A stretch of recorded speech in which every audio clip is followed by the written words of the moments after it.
আলহামদুলিল্লাহ, বাংলাদেশে ইসলাম আগমনের ইতিহাসের খোঁজে ১০০টি ঐতিহাসিক মসজিদ ভ্রমণের নিয়তে ১৭/১/২০২৬ তারিখ আমার ৮৫তম মসজিদ ভ্রমণ। বরিশাল বিভাগের বাংলাদেশের একমাত্র দ্বীপ জেলা ভোলার দ্বীপ উপজেলা মনপুরার দক্ষিণ সাকুচিয়া ইউনিয়নে অবস্থিত নজির আহমেদ মিয়া বাড়ি দরজা জামে মসজিদ। নজির আহমেদ মিয়া হচ্ছেন মনপুরা উপজেলা পরিষদের সাবেক চেয়ারম্যান। তিনি তার বাড়ির প্রবেশপথের সাথে মসজিদটি প্রতিষ্ঠা করেন।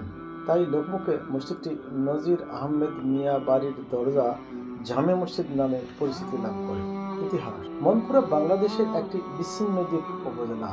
একসময় আরাকান ও পর্তুগিজ জলদস্যুরা এই দ্বীপকে তাদের আশ্রয়স্থল তৈরি করেছিলেন। তাদের লুণ্ঠিত মালামাল এখানে এনে রাখত। ধীরে ধীরে জনপদ মনুষ্য বসবাস উপযোগী হলে জনবসতি গড়ে ওঠে। মসজিদটির নিকট অতীতে নির্মিত। মসজিদটির ঐতিহাসিক কোনো পটভূমি না থাকলেও বর্তমান সময়ে স্থলপথ বিচ্ছিন্ন দুর্গম অঞ্চলে নিজস্ব অর্থ ব্যয় করে পাকা ইমারতে মসজিদ তৈরি করা দুরূহ ব্যাপার ও উচ্চ মানসিকতা ছাড়া সম্ভব নয়। অবশ্য আমার ভোলা জেলা ভ্রমণে নতুন অভিজ্ঞতা হয়েছে যে বেশিরভাগ বড় বড় স্থাপনা যেমন ধর্মীয় প্রতিষ্ঠান, শিক্ষা প্রতিষ্ঠান ও অন্যান্য প্রতিষ্ঠান ব্যক্তি উদ্যোগে গড়ে তোলা হয়েছে এবং নামকরণও ব্যক্তির নামে করা হয়েছে।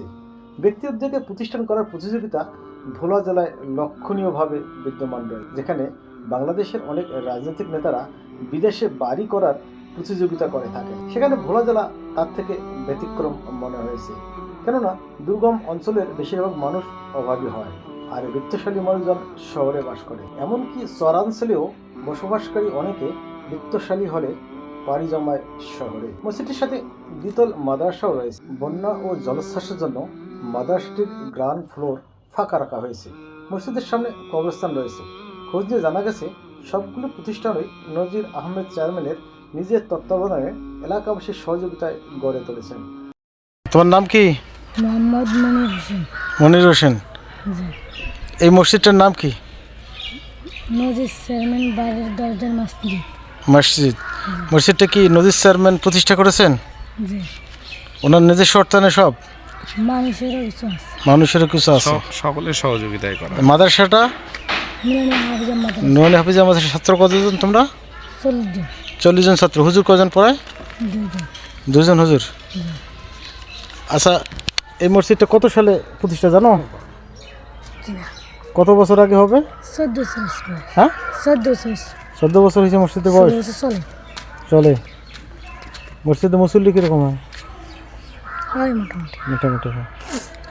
তুমি কিসে পড়ো? হেফজখানায় পড়ো। হেফজখানা তোমার কত পড়া হেফজ হয়েছে? 20 পারা। আলহামদুলিল্লাহ, খুব ভালোভাবে লেখাপড়া করো, দোয়া করি। ঠিক আছে, ভালো থাকো। মসজিদ, মাদ্রাসা ও কবরস্থান সহ পুরো এলাকাটি এসএস পাইপ ও শীট দিয়ে দৃষ্টিনন্দন করে বাউন্ডারি দেওয়া আছে। মসজিদের ওয়াল ও ফ্লোর দৃষ্টিনন্দন টাইলস দ্বারা আবৃত করা। মসজিদের ছাদে বেশ কয়েকটি ছোট ছোট মিনার রয়েছে। মেহরাবের চেয়ারটি কাঠের তৈরি।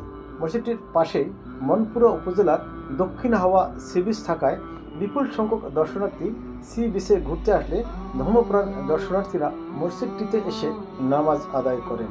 আজ এ পর্যন্তই। আল্লাহ হাফেজ।